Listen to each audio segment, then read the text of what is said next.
أشهد أن محمد رسول الله۔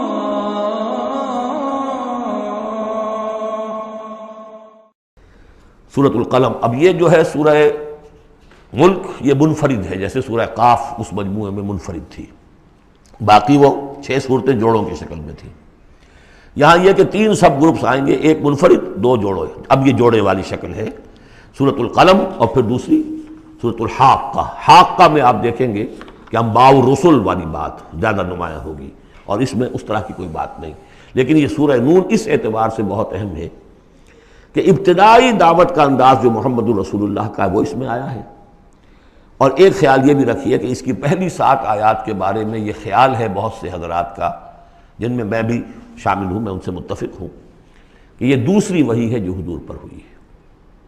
اس لیے کہ جو پہلا جب آپ نے آ کے بتایا مجھ پر وحی آئی ہے، فرشتہ آیا تھا، تو پہلا تاثر جو لوگوں کا تھا وہ یہی تھا کہ معلوم ہوتا کہ دماغی توازن ٹھیک نہیں رہا، یہاں کہیں کوئی جن آ گیا ہے، آصف آ گیا۔ وہ جنات سے واقف تھے، فرشتوں سے واقف ہی نہیں تھے، تو کوئی جن ہے، کوئی بدروح ہے، وہ آ کر ان پر سوار ہو گئی ہے، اچھے بھلے آدمی تھے۔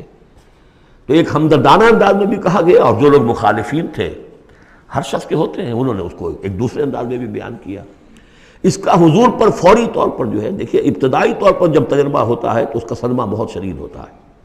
یہی جو کل تک میرے قدموں میں اپنی نگاہیں بچھا رہے تھے، آج مجھے دیوانہ کہہ رہے، یہی لوگ، میں تو ان کی آنکھوں کا تارا تھا۔ تو صدمہ بھی شدید تھا۔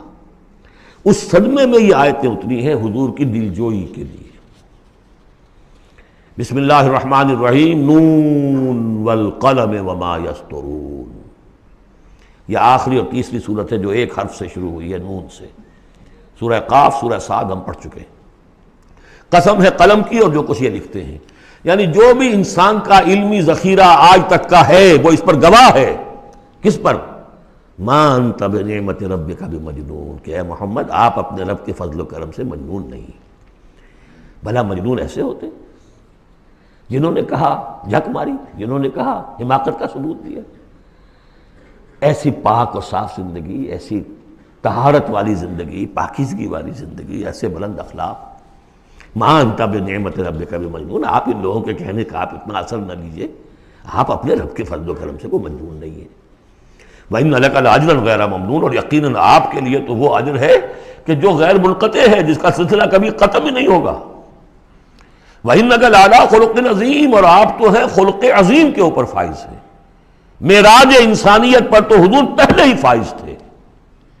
یہ تو معراج نبوت اور رسالت ہے جو اب شروع ہو رہی ہے۔ معراج انسانیت پر تو محمد رسول اللہ اپنے اخلاق، اپنے کردار، اس کے اعتبار سے معراج انسانیت پر تو پہلے سے۔ انک لعلی خلق عظیم، بڑے اعلیٰ اخلاق اور بڑے اونچے کردار پر آپ ہیں۔ فستبصر ویبصرون، دیکھیے کیسے جیسے کہ کوئی بڑا چھوٹے کو سمجھاتا ہے۔ دیکھیے آپ ایسی فکر نہ کریں، ان قریب آپ بھی دیکھ لیں گے اور یہ بھی دیکھ لیں گے، بالکل کھل جائے گی بات۔ بِأَيِّكُمُ الْمَفْتُونُ، کہ آپ دونوں میں سے کون تھا کہ جو فتنے میں مبتلا ہو گیا تھا، محمد ابن عبداللہ ابن عبد المطلب، یا یہ جو کہہ رہے ہیں کہ یہ پاگل ہو گئے یا ان کو جنون کا عارضہ ہو گیا، کون بچل گیا تھا، کون فتنے میں آ گیا تھا؟ ان ربک هو اعلم بمن ضل عن سبیلہ، یقیناً تیرا رب خوب جانتا ہے کون اس کی راہ سے بھٹک گئے ہیں، وہو اعلم بالمہتدین، اور وہ ان کو بھی جانتا ہے جو ہدایت پر ہیں۔ اللہ آپ جو کچھ کر رہے ہیں اللہ دیکھ رہا ہے۔ یہ 7 آیات ہیں کہ جو بہت سے حضرات کے نزدیک دوسری وحی ہیں جو محمد رسول اللہ پر ہوئی ہے۔ اس کے بعد جو آ رہا ہے یہ ایک بہت اہم مضمون ہے۔ ظاہر بات ہے کہ شروع ہی کی اور وحی ہیں جو جوڑ دی گئی ہیں، یہاں پر 7 صورت بنائی گئی ہے۔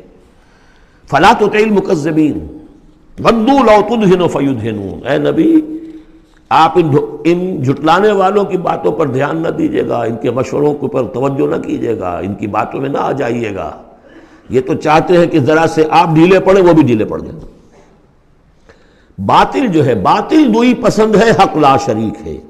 شرکت میں آنا ہے، حق و باطل نہ کر قبول۔ باطل تو ہمیشہ کمپرومائز کرنا چاہتا ہے حق کے ساتھ، بھائی کچھ میری مان لو، کچھ میں تمہاری مان لیتا ہوں۔ باطل ہمیشہ چاہے گا کمپرومائز کرے گا، شروع میں نگیٹ کرے گا، نفی کرے گا، پھر دیکھے گا یہ تو تگڑے ہیں، جمے ہوئے ہیں، پھر کمپرومائز کرے گا۔ لیکن اے نبی اس دام سے بچیے، اس جال سے بچیے فلا تطع المکذبین ودو، وہ چاہتے ہیں کہ ذرا آپ ڈھیلے پڑے، لو تدہنوا، مداہنت اسی سے بنا ہے، مداہنت کرنا، آپ ذرا مداہنت سے کام لے تو یہ بھی ڈھیلے پڑ جائیں۔ ولا تطع کل حلاف مہین، اب یہ خاص طور پر بعض یوں سمجھیے لوگ تھے، ولید بن مغیرہ بھی، اس کی قبیل کے کچھ اور لوگ بھی تھے، ہم یہ نہیں کہہ سکتے کہ یہ پرٹیکولرلی کس کے بارے میں ہے، زیادہ خیال ولید بن مغیرہ کے بارے میں ہے، اور یہ بڑے سخت الفاظ اب آ رہے ہیں۔ ولا تطع کل حلاف مہین، مت مانیے ان کی بات جو بہت قسمیں کھانے والا ہے لیکن بہت ہی گھٹیا آدمی ہے، مہین۔ جو آدمی گھٹیا ہوتا ہے وہ در حقیقت پھر اپنی بات میں وزن پیدا کرتا ہے، اپنی شخصیت کی کا جو ہلکا پن ہے اس کو کمپنسیٹ کرتا ہے قسمیں کھا کھا کے۔ کل حلاف مہین، جو بہت قسمیں کھا کھا کر آپ کو اپنے خلوص کی اور اخلاص کی اور خیر خواہی کا یقین دلاتا ہے، لیکن وہ خود نہایت بے قدر انسان ہے۔ حماز مشاء بنمیم، رو در رو تانے بھی دیتا ہے اور چغلیاں کھاتا پھرتا ہے، چلتا رہتا ہے چغلیوں کے ساتھ۔ مناع للخیر معتد اثیم، خیر سے روکنے والا ہے، خود حد سے بڑھنے والا ہے، گناہ گار ہے۔ عتل بعد ذلک زنیم، اجڑ ہے، گوار ہے، اور یہ کہ اس کے بعد بدنام بھی ہے۔ یہ بھی تھا لوگوں کے اندر مشہور کہ وہ ولد الزنا ہے۔ ان کان ذا مال و بنین، صرف اس گھمنڈ کی بنیاد پر کہ ہم نے اسے مال بھی دے رکھا ہے، مالدار ہے اور بیٹوں والا ہے۔ بیٹے تو کیسے کیسے اللہ نے دیے تھے، خالد بن ولید اسی کا بیٹا ہے نا، سیف من سیوف اللہ، ولید بن مغیرہ۔ ان کان ذا مال و بنین اذا تتلی علیہ آیاتنا قال اساطیر الاولین، جب اسے ہماری آیات پڑھ کے سنائی جاتی ہے کہتا ہے یہ تو سب پرانی باتیں چلی آ رہی ہیں، ڈھکوسلے ہیں، یہ انہی کے قصے ہیں، پرانی نقلیں ہیں ان کی۔ سنسمہ علی الخرطوم، ہم اس کی سونڈ پر مہر لگائیں گے۔ ناک کوئی بہت بڑی ہوگی اس کی نمایاں پھکنا سی ہوگی تو سونڈ کا کہا گیا ہے۔ سنسمہ علی الخرطوم انا بلوناہم، اب یہ بڑی پیاری ایک تمثیل آ رہی ہے، تمثیل ہے یا واقعہ ہے۔ ایمان بالآخرہ کے لیے یہ بہت سہل، بہت عمدہ، بہت سلیس اور بہت عام فہم تمثیل ہے۔ انا بلوناہم کما بلونا اصحاب الجنہ، ہم نے انہیں آزمایا ہے، آپ پڑھ چکے ہیں نا، خلق الموت والحیات لیبلوکم ایکم احسن عملا۔ تو طرح طرح کے امتحان ہوتے ہیں، کسی کو غربت کا امتحان ہے، کسی کو دولت مندی کا امتحان ہے۔ ہم نے انہیں آزمایا جیسے کہ اصحاب الجنہ ایک باغ والوں کو آزمایا تھا۔ اذا اقسموا لیصرمنھا مصبحین، جبکہ انہوں نے قسم کھائی کہ صبح صبح ہم اس کا پھل اتار لیں گے۔ باغ تیار ہے، آموں کا باغ ہے یا جو بھی باغ ہے، بالکل فصل تیار ہے، بس اب دیر نہیں کرنی ہے، صبح صبح جائیں گے۔ ولا یستثنون، انہوں نے انشاءاللہ نہیں کہا، پکا ارادہ کر لیا، بس جائیں گے، ایک باغ ہے ہمارا، بہرا رہا ہے، پھلوں سے لدا ہوا ہے، ہم نے سارا سامان کر لیا، رسیاں وسیاں سیڑھیاں ویڑیاں جو چاہیے سب فراہم کر لیا، بس صبح صبح جائیں گے۔ اب ظاہر بات ہے کہ پھر جو غفلت کی وجہ سے ان کے کردار کا ایک نقشہ ہے وہ کیا ہے، فطاف علیہا طائف من ربک وہم نائمون، ابھی وہ سوئے ہوئے ہی تھے کہ اس باغ کے اوپر تیرے رب کی طرف سے ایک پھرنے والا پھر گیا، کوئی بگولہ آ گیا، ہوا کا کوئی آ گیا جس میں آگ تھی، فاحترقت، یہ ہم سورہ بقرہ میں پڑھ چکے ہیں، وہ سب جل کر راکھ ہو گیا۔ لیکن وہاں سب کچھ ہو چکا، انہیں پتہ نہیں، یہ اپنے گھروں سے چل رہے ہیں صبح ہی صبح۔ یہ ہے انسان کا معاملہ کہ کٹ چکا ہوتا ہے، پتا چاک ہو چکا ہوتا ہے، وہ اکڑ رہا ہوتا ہے ابھی۔ جسم کے اندر کینسر نے جڑیں جما لی ہیں اور اس کی کمر ابھی بھی اکڑی، وہ تو پتہ ہی نہیں کہ کینسر جو ہے جڑیں جما چکا ہے، وہ تو ابھی کبھی ڈائیگنوز ہوگا تو کہیں گے کہ ارے یہ تو سب کا پورا جسم میں پھیل چکا ہے۔ یہ غفلت رہتی ہے انسان میں۔ وہاں باغ اجڑ چکا، ان کا حال کیا ہے، فاصبحت کالصریم، وہ باغ تو ایسا ہو گیا جیسے پھل ول اتر ہی گیا اس کا۔ فتنادوا مصبحین، اب صبح صبح انہوں نے ایک دوسرے کو آوازیں دی، پکارا، ان اغدوا علی حرثکم ان کنتم صارمین، ذرا جلدی سویرے چلو اپنے اس کھیت پر یا اپنے اس باغ پر اگر تم واقعتاً پھل توڑنا چاہتے ہو۔ فانطلقوا وهم يتخافتون، اب وہ چلے اور آپس میں چپکے چپکے یہ باتیں کر رہے تھے، اللہ يدخلنہ اليوم علیکم مسکین، دیکھو آج کوئی مسکین قریب نہ آنے پائے۔ یہ کون ہوتے ہیں بدماش؟ محنت ہم نے کی، باغ کی حفاظت ہم نے کی، ہم نے یہاں پر سارے جو ہے وہ پاپڑ بیلے، اور یہ آ جاتے ہیں کہ صاحب ہمارا بھی کوئی کچھ ہمیں بھی دیجئے، ہمیں بھی دیجئے۔ یہ ہے اب ان کا کردار کی پستی کا معاملہ۔ جب آخرت سے دور ہوں گے تو یہ کردار کی پستی آ جائے گی۔ شاید الگ صبح اسی لیے گئے کسی کو پتہ ہی نہ چلے، لا يدخلن اليوم علیکم مسکین، کوئی مسکین داخل نہ ہونے پائے. وغدوا علی حرد قادرین، یہ ہے تصویر لفظی، چلے بڑے کرتے ہوئے گویا کہ پوری طرح قادر ہیں، بس اب جائیں گے اور پھل اتار کے لے آئیں گے لپکتے ہوئے. فلما راؤہا قالوا انا لضالون، جب دیکھا باغ کو کہ ہم تو کوئی بھٹک کر آ گئے، کوئی راستہ بھول گئے، کہاں آ گئے، یہ باغ تو ہمارا نہیں ہے. بل نحن محرومون، نہیں نہیں باغ تو وہی ہے، ہم محروم ہو گئے. قال اوسطهم الم اقل لكم لولا تسبحون، ان کے درمیانی کوئی ان میں سے تھا، کوئی نیک بھی ہوگا جس نے کہا دیکھو میں تم سے کہا نہیں کرتا تھا، تم اپنے رب کی تسبیح کیوں نہیں کرتے، اسے یاد کیوں نہیں کرتے، اس کا حق کیوں نہیں ادا کرتے. قالوا سبحان ربنا انا كنا ظالمین، ان کا واقعی آپ صحیح کہہ رہے ہیں، ہمارا رب پاک ہے، واقعی ہم ہی ظالم تھے. فاقبل بعضهم على بعض يتلاونون، اب وہ ایک دوسرے کو ملامت کرنے لگے، تم نے اصل میں ہمیں زیادہ غافل کیا، تم نے وہ روش اختیار کر لی تھی جسے ہم اور دور چلے گئے اللہ سے اور آخرت کی یاد سے. قالوا یا ویلنا انا كنا طاغین، آخر کہا ہائے ہماری شامت، ہم تو واقعتاً سب کے سب ہی اپنے حدود سے تجاوز کرنے والے تھے.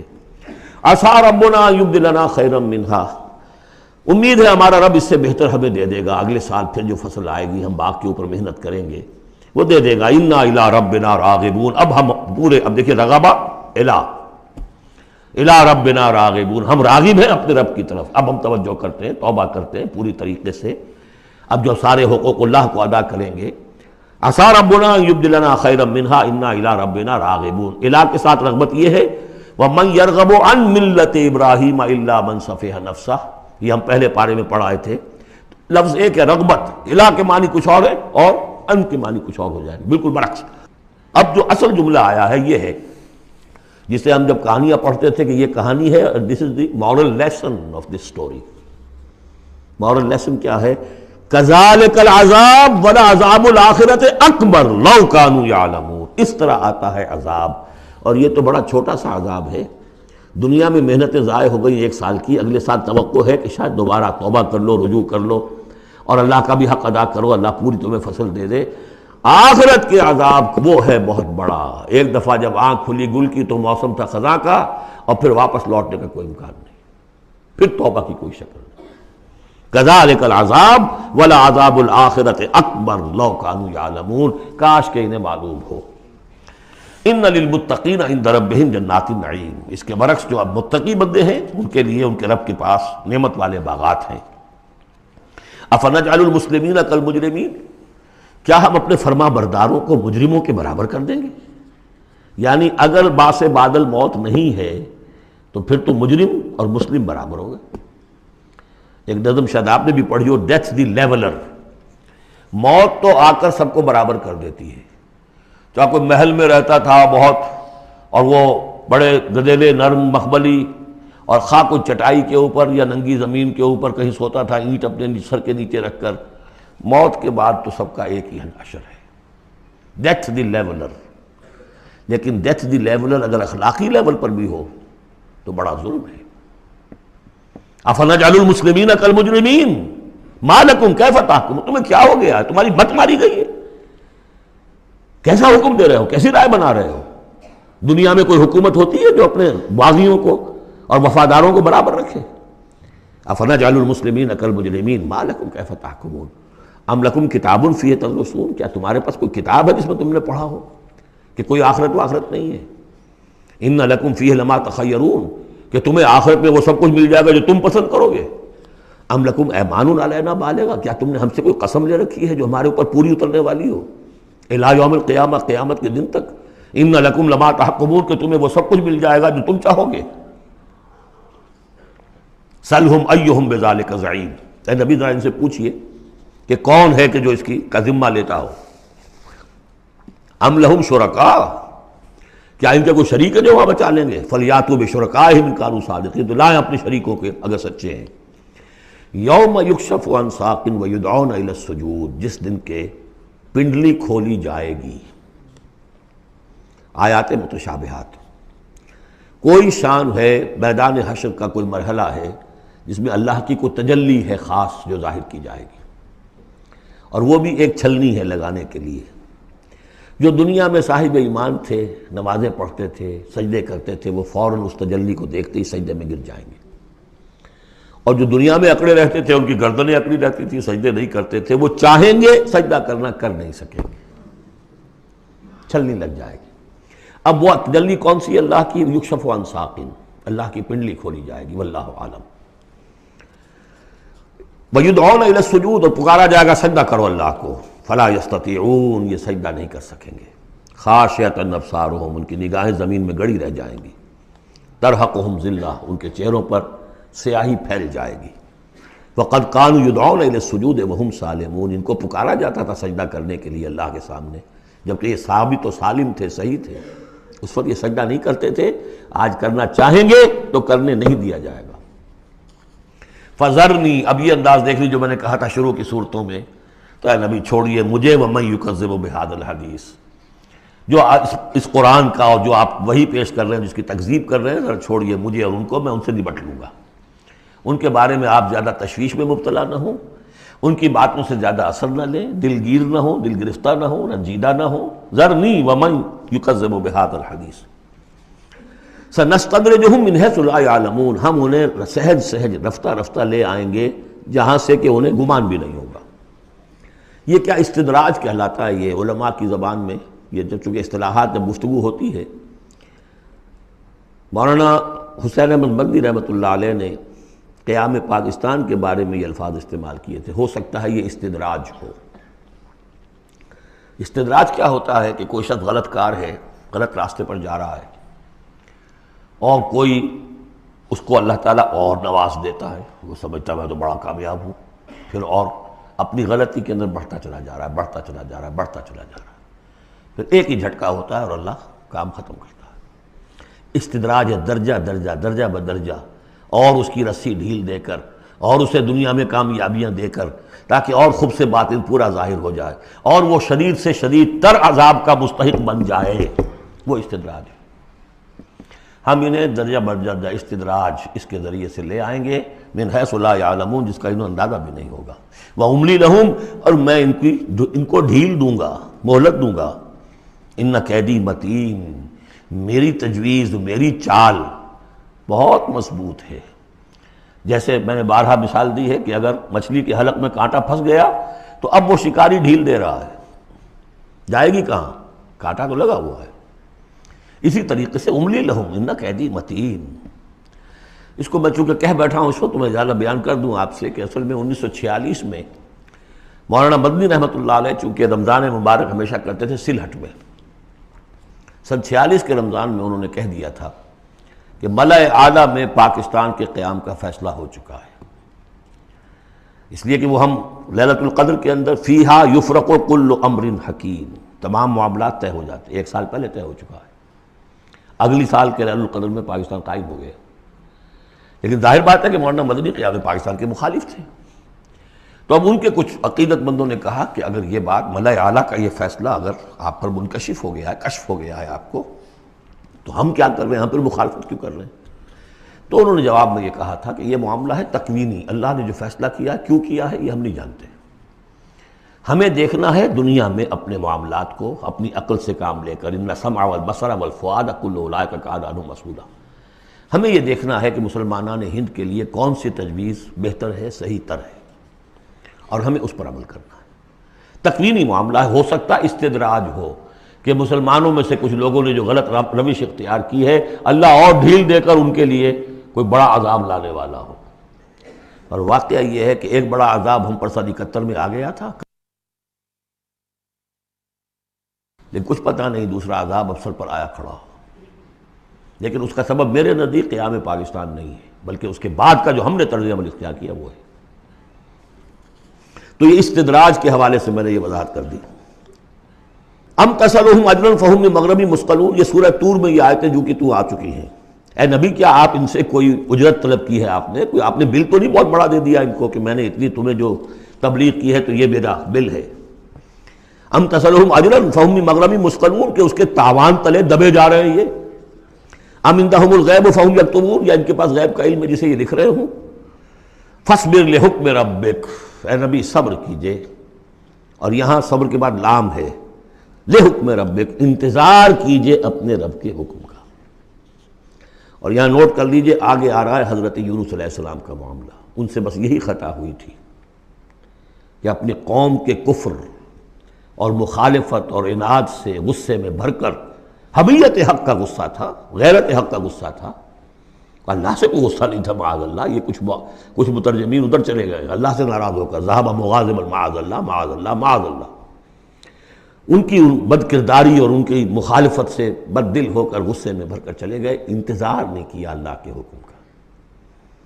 فاصبر لحکم ربک، اپنے رب کے حکم کا انتظار کیجئے، ولا تکن کصاحب الحوت، اور دیکھیے آپ اس مچھلی والے کی طرح نہ ہو جائیے گا، اذ نادا وہو مکظوم، جبکہ اس نے پکارا جبکہ وہ اپنے غم کو اپنے اندر ہی اندر پی رہا تھا، صدمے کو، اور جبکہ وہ اس مچھلی کے پیٹ میں لا الہ الا انت سبحانک انی کنت من الظالمین، میں نے ظلم کیا، میں زیادتی پر ہوں، لولا ان تدارکہ نعمت من ربہ لنبذ بالعراء وہو مذموم، اگر اس کا ہاتھ نہ پکڑ لیا ہوتا، نہ سنبھال لیا ہوتا اسے اس کے رب کے ایک انعام اور احسان نے، تو وہ تو پھینک ہی دیا گیا تھا چٹیل زمین پر مذمت زدہ۔ اس کو میں چاہتا تھا کہ آپ کو بتا دوں کہ اصل میں یہ علاقہ جو ہے بال بک کا علاقہ، اور وہ اس سے اوپر جو یہ عراق اور جو شمالی علاقہ ہے، وہاں کہیں نینوا کا شہر ہے، وہاں یہ تھے۔ اور آج کل جو دجلہ اور فرات کا معاملہ ہے وہ تو چھوٹی ندیاں رہ گئی ہیں، اس وقت ہو سکتا ہے کہ وہ بہت بڑے دریا ہوں، اور وہاں سے وہ کشتی میں سوار ہو کر کہیں جا رہے تھے کہ کسی ویل مچھلی نے انہیں نگل لیا، اور یہ دریا گرتے ہیں اسی جو یہ گلف، پرشین گلف ہے یا گلف عربک گلف ہے، جو بھی آپ کہیں اسے، خلیج العربی یا پرشین گلف، اور وہاں سے ہو کر یہ مکران کے ساحل کے قریب تک وہ مچھلی لے آئی ہے، اور یہاں اس نے الٹ دیا اللہ کے حکم سے۔